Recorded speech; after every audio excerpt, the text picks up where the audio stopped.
Klint Kubiak, a busy man. Not only is he preparing to call plays in the Super Bowl as the Seahawks offensive coordinator, but according to our Adam Schefter, he's also expected to be the Las Vegas Raiders' next head coach. No deal can, of course, be official until after the Super Bowl, but Klint Kubiak wants to coach the Raiders, and they want him, so we would expect that news next week. Raiders head coach turnover is something. Annual tradition. Yes, it's Klint Kubiak is going to be the Raiders' fifth full-time head coach in the last 6 seasons, dating back to John Gruden in 2021. Previous 3 hirings all failed to complete 2 seasons. I guess low bar to clear for indeed. Kubiak. Welcome to NFL Live. Dan Graziano in for Laura, here with Field Yates, Jason McCourty, and Tim Hasselbeck. So, Field, we just saw that graphic on the Raiders head coaching turnover. Do you think Klint Kubiak is in a position to change that? It's going to take some time for sure. I think the Raiders are now in a position where they're actually aligned with the reality. This is going to take time to not just get back to their winning ways, but to compete in this AFC West division, which now has probably a 4-team race. Like the 3 head coaches besides Klint Kubiak are well-established, well-respected head coaches. In the case of 2 of them, they've won a Super Bowl previously.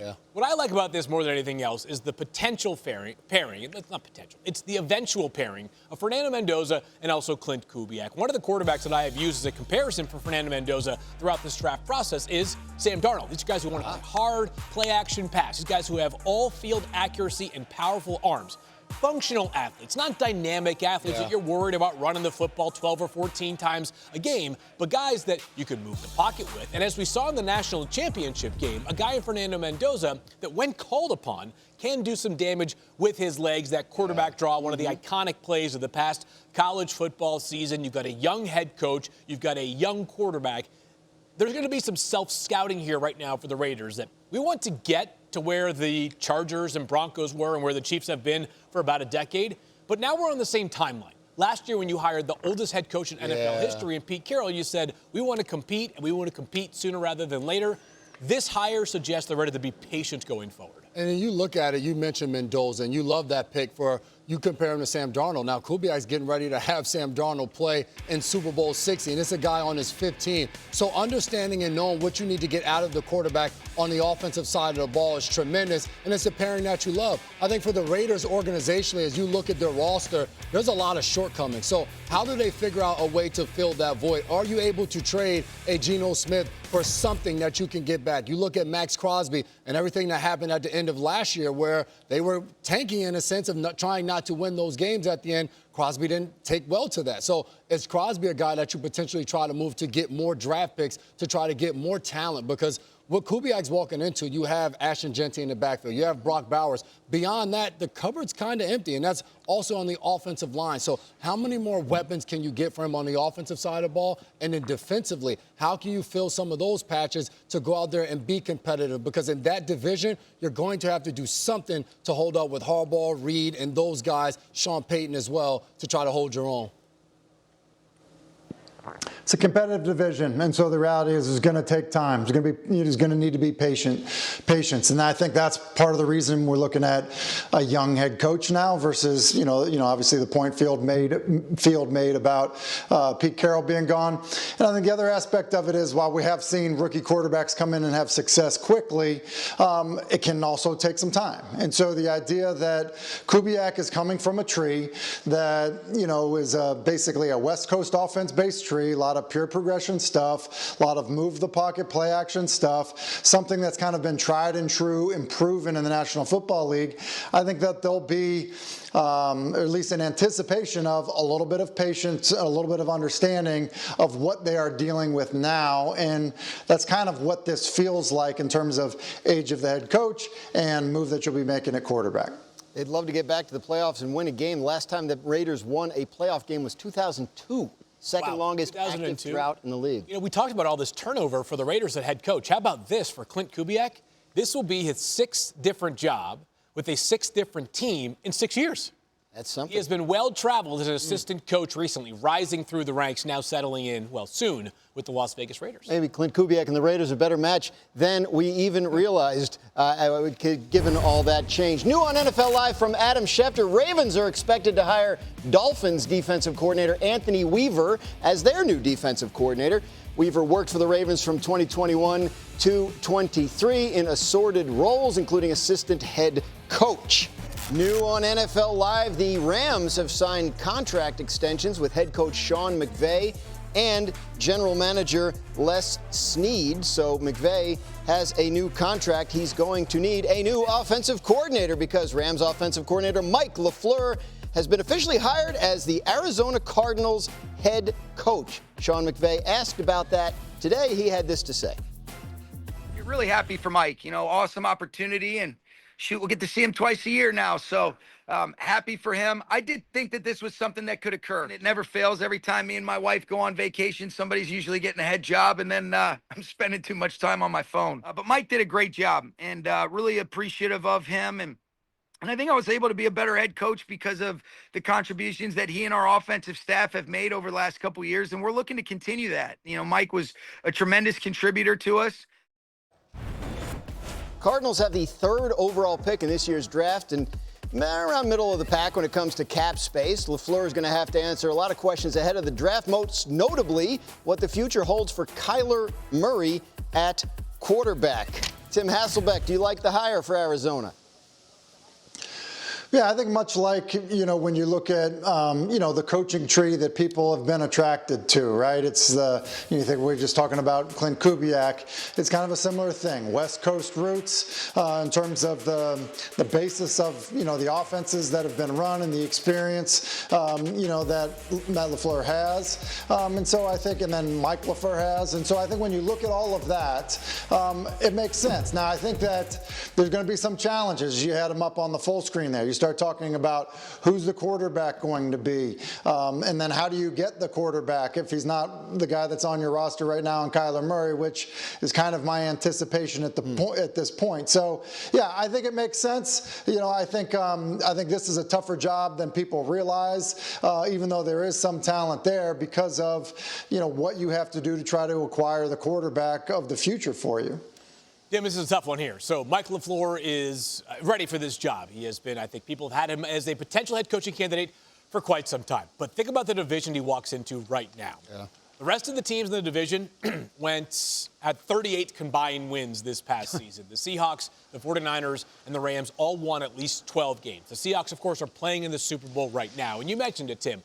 This job is going to be one that's going to require some patience because obviously the Cardinals need a quarterback and in the worst sort of way, right? Kyler Murray will be behind them at some point here soon. Jacoby Brissett is nothing more than a bridge quarterback for now.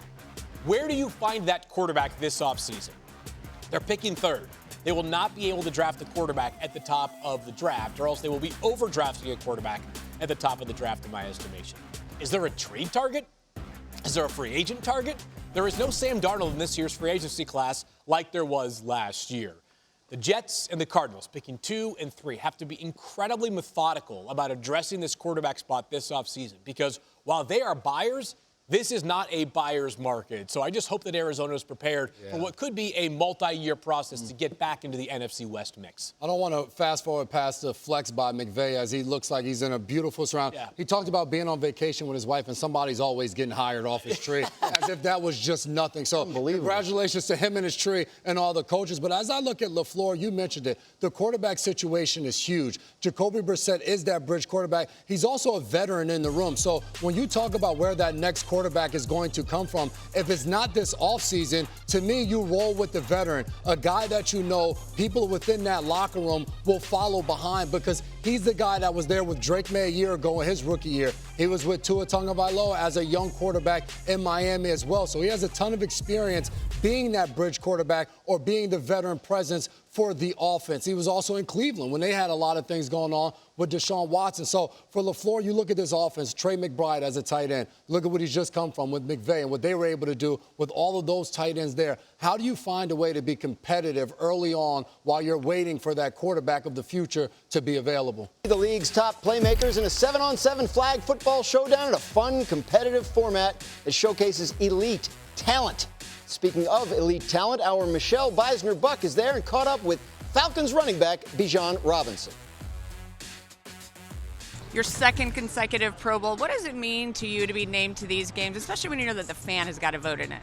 Yeah, I mean, it's such a blessing. Like, God is so good for, giving me an opportunity to be here. And obviously all the fans that, contribute, and the players and the coaches, like, it all ties in. So, with me, I'm honored to do it for 2 years in a row. And hopefully, I get to build these relationships and just continue to have fun with these guys. Lastly, new president of football operations is Matt Ryan. Yeah. New head coach Kevin Stefanski has been singing your praises since he got hired. What are you most excited about for the Falcons' 2026 season? Yeah, I think even just when they came in with so much urgency already, and that's what I feel like we can strive on and can come up upon. And even when Kevin came in the building, and me and him had a conversation right away, and to hear his plans and to hear what he has in store for the team, it's super exciting. All right, Field, new leadership in Atlanta, as Michelle and Bijan were discussing. What should be first on their to-do list? Common theme for teams that have a top 15 or so pick is what are we doing at quarterback to begin next season? Obviously, Atlanta has a quarterback in Michael Penix Jr. that they believed enough a couple of seasons ago to be their long-term starter. He's coming off of a torn ACL. This is a new regime as well. I don't know exactly where they stand on what Michael Penix Jr. represents for them going forward. Kirk Cousins recently restructured his contract that sets up the likelihood that he is going to be released shortly after the free agency window begins. So is this a team that finds a bridge quarterback to hold down the fort until they have Michael Penix Jr. back in the fold, or what is their plan at quarterback? Because for all the attractive things about this roster, this defense was terrific. They were a sack machine on defense last year. Bijan Robinson, Drake London. There are some legitimate pieces on the offense.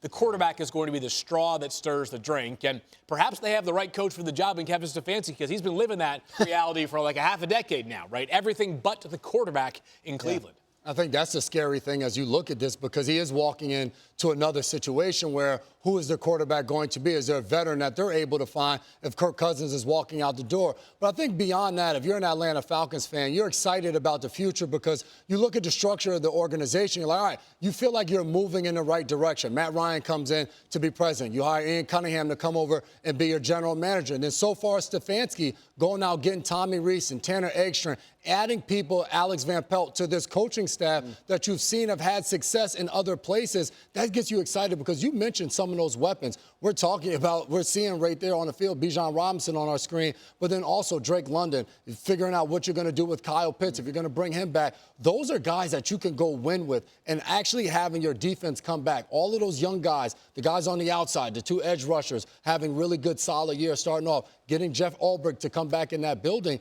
You're looking at that team in that division and saying, you know what, hell, we can win. We have to figure out that quarterback position, but you don't need someone to be at an elite level right away to win in that division. So I'd be excited if I was an Atlanta Falcons fan.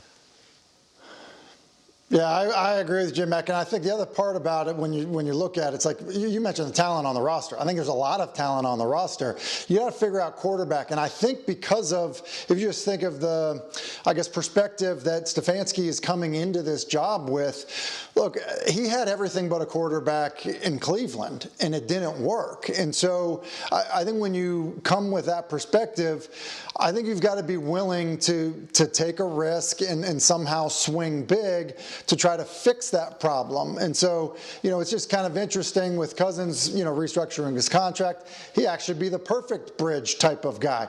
But I don't know that you can operate, with this notion that you have time. And so, with that, I think that Penix's injury history going back to college and now what's happened in the pros, I think they've got to be extremely aggressive.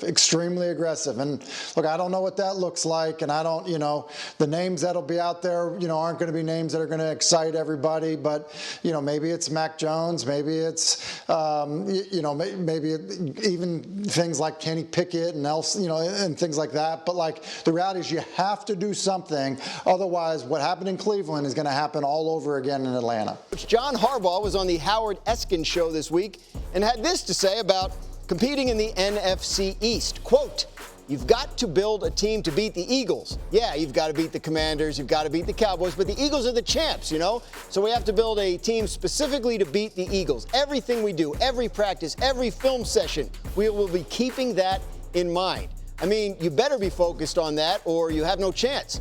How hard is it going to be? It's going to be really hard, but it's going to be hard for them to beat us too. We're going to be really tough to beat.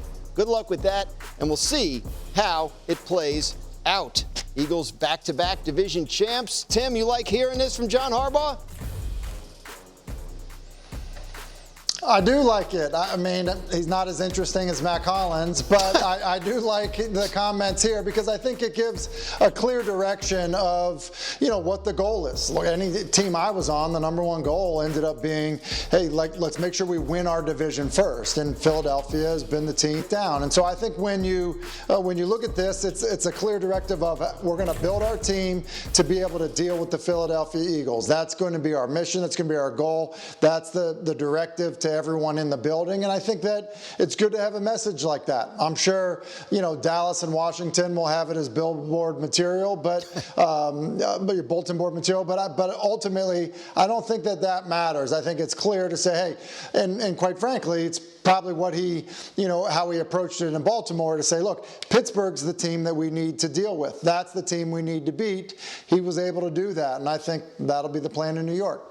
To Green Bay now, where the Packers have announced they've hired Jonathan Gannon as their defensive coordinator. J. Mack, you like the hire? I do. I like the hire. Jonathan Gannon comes from a defensive back perspective. That's where he was when I was with him in Tennessee as just a quality control coach. Worked his way up the ranks. You go back a few years ago with the Philadelphia Eagles, he had them playing as a top 10 defense. Everyone says this about Jonathan Gannon. He's a guy that loves to connect with his players and brings the energy each and every day. So you look at that fit with the Green Bay Packers. Having a guy like Micah Parsons who's going to be coming back off of injury. The play they did in the secondary with a guy like Keyshawn Nixon having a big year. Xavier McKinney, a lot of those guys getting after the quarterback and having guys on the back end that can cover you up. I think Jonathan Gannon can do that. Also, LaFleur played against him a bunch, too, so he got to see that defense and the things that they can do. We do some football Tetris here right now. Matt LaFleur loses his defensive coordinator to become the head coach of the Dolphins. He needs a new one.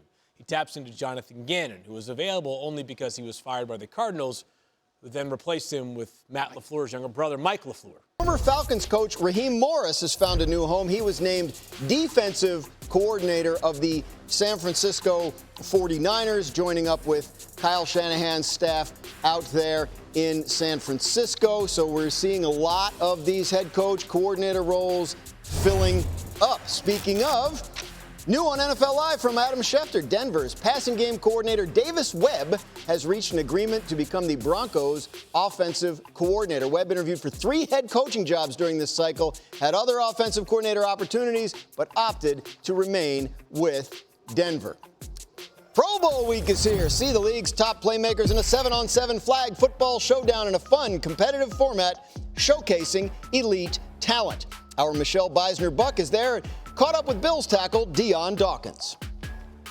Congratulations. What an honor, right? Your 5th Pro Bowl. What does it mean to you to be honored and named to these games, especially when you know the fans got to vote in this? Yeah, I think, one, being an offensive lineman and being able to be in the position that I'm in is beautiful, right? Like, I've been fighting to change the culture of the O-line culture for years, right? We finally got the Protector of the Year thing going. I'm blessed that I got that done. And now, flag, the center could snap the ball and go out for a route. And flag, that's cool. Change is hard, but change can also be good. What are you most hopeful for in the Bills' 2026 season? This league, things change all of the time, and I'm glad, you know, Brady's there. Brady is going to do a tremendous job. We're all excited. And, you know, this league does what it does, and we just have to adapt and audible however it goes. You know, the emotions are up and down. You know, every year we all want it to stay the same, but no team is the same every year. So I'm thankful that we have similar guys in the building, but we'll see how it all turns out. But I think it'll be for the up and not the down. Always insightful. Dion Dawkins, as you'd expect from a New Jersey guy. Tough ending to the season, though, for the Bills, and obviously a lot of emotions, as Dion mentioned. For quarterback Josh Allen, since they've lost in the playoffs, they fired head coach Sean McDermott, hired Joe Brady, the offensive coordinator, ascending to the head coach. You heard Dion talking about that. So, Tim, how will Brady's familiarity with this team and with Josh Allen pay off moving forward? Well, it should help in terms of the learning curve, because there's always a learning curve when there's a new coaching staff that comes into a roster. You need to learn about the players that you have there. So I think the fact that running that offense, having a good relationship with Josh, doing some of the things that they tried to kind of develop there under his leadership on the offensive side of the ball, in terms of running the ball more, I think all that stuff ends up being helpful. I think the other side of it, though, is the familiarity can also, be something that you've got to fight, because now you want to do things your own way, but you were there with the previous staff, and quite frankly, the previous staff was extremely successful. So that'll be the challenge for a first-time head coach, and I don't think that that's an easy task, especially when you consider what the expectations are for Josh Allen and that organization, and the fact that when you look at what's happened in the AFC, the gauntlet of quarterbacks to go through in years to come is going to be harder than it was this season. Yeah, pretty rare, Tim, for a first-year head coach to have the expectation of Super Bowl or bust the minute he takes the job. But that's the case now for Joe Brady in Buffalo. That's not a surprise to Joe. He knows what he was signing up for. I do think, though, that the defense has to get fixed, specifically defending the run, before we can take this team more seriously as a Super Bowl contender going into next year. I get it. They lost to the Broncos because it turned the football over 5 times. But throughout the season, you go through and you're like, wow, yet another year where the Bills are near the bottom of the NFL in terms of passing yards allowed. You know why? People were too busy running the football against Buffalo. Minnesota faced the fewest number of passing attempts this season. Buffalo wasn't that far behind because teams were just gashing them on the ground. They got to continue to reinvest into that defensive front so they can make teams, a little bit more, I guess, it wouldn't make them throw the football against Buffalo as opposed to running the football so consistently against them and controlling the clock and keeping Josh Allen off the field. And Jim Leonhard, the new defensive coordinator, he'll be tasked with trying to come up with some solutions to that run game for them defensively. I look at it to what Tim was saying. When you think about it for Joe Brady, not only is he taking over, you're now also saying the relationship with Josh, how do you transition that into the rest of the team? And hearing him talk, I think it was on McAfee's show last week, said he can't wait to be out there on the practice field and talk trash to Josh Allen and Dion Dawkins and those guys on the offensive side of the ball. That's going to be a challenge for the guys in the locker room, because you think about it, for the last several years, it's been Sean McDermott, who's been a defensive coach, and guys kind of get accustomed to what you're comfortable with, especially in that scenario where they had a ton of success. So now when Brady comes in and you're trying to introduce this newness to the team and your way of doing it over the last few years, where you've seen it and you've probably taken notes of things that you would do differently. Now, how does that translate to those guys? Are they able to hit the ground running with the new additions to the coaching staff, with some of the system changing both on defense and on the special teams unit, to be able to win right away? Because with a quarterback like Josh Allen, when you make a move like this, you're not expecting a build-up to get to the Super Bowl. You're expecting him to hit the ground running. That's why you keep Joe Brady in the building, and you don't allow him to go to another team potentially as a head coach and have the success that we've seen a Liam Cohen have or a Mike McDonald have when they've left their respective teams.